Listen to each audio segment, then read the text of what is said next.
For much of election night, Donald Trump seemed to be leading in a number of key swing states. Then early Wednesday morning, he began to fall behind. That trend continued more or less for several days. On Saturday, the media declared Joe Biden the president-elect. Biden quickly accepted that judgment. The Biden campaign now has something called the Office of the President-elect. It sounds official, which of course is the point of setting it up. And there are questions, and that means we have to answer them. For example, in Pennsylvania, Nevada, and Michigan, the Trump campaign has now collected signed affidavits that attest to criminal activity during the voting process. In the city of Detroit, witnesses have alleged under oath that ballots were improperly backdated and counted without matching signatures. One poll watcher alleges that 40,000 late unsealed absentee ballots were counted orally, and all of them went for Democrats. In the state of Nevada, 8 whistleblowers from within the Nevada Election Department say they witnessed voter fraud abetted by other election officials and by their supervisors. According to one affidavit, a poll worker saw people bringing handfuls of ballots to a Biden-Harris campaign van. Those ballots were then filled out at the van, placed in return envelopes. Eventually, Biden supporters formed a wall to block outsiders from seeing what they were doing. Meanwhile, according to voting records, people who were not even alive still somehow managed to vote on Tuesday.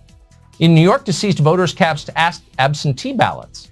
On October 9th in Nevada, a man called Fred Stokes Jr. mailed in his vote. The only problem was Fred Stokes Jr. died 3 years ago at the age of 92. The Republican Party of Nevada says it is aware of hundreds of other potential cases of dead people casting ballots. In Pennsylvania, records show turnout from several people who were born in the 19th century. They apparently rose from their graves to vote. Now, all of that is real. We spent all weekend checking it. False claims of fraud can be every bit as destructive as the fraud itself, so we need to be careful and responsible, all of us.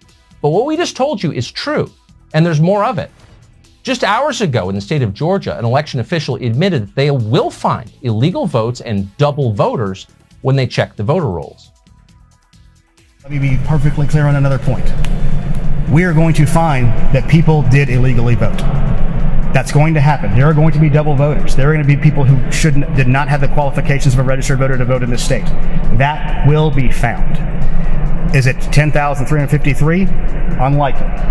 But every election, as I've said, I think every day at this podium, is imperfect. We are going to find that people did illegally vote. That's going to happen. That is the official account before even counting the votes from a key swing state in the middle of a contested election. And of course you can believe it because we've already found illegal voting. So much for those claims that voter fraud never happens. Of course it happens. They knew it happened when they told us it would never happen because they're liars. So we know that for sure.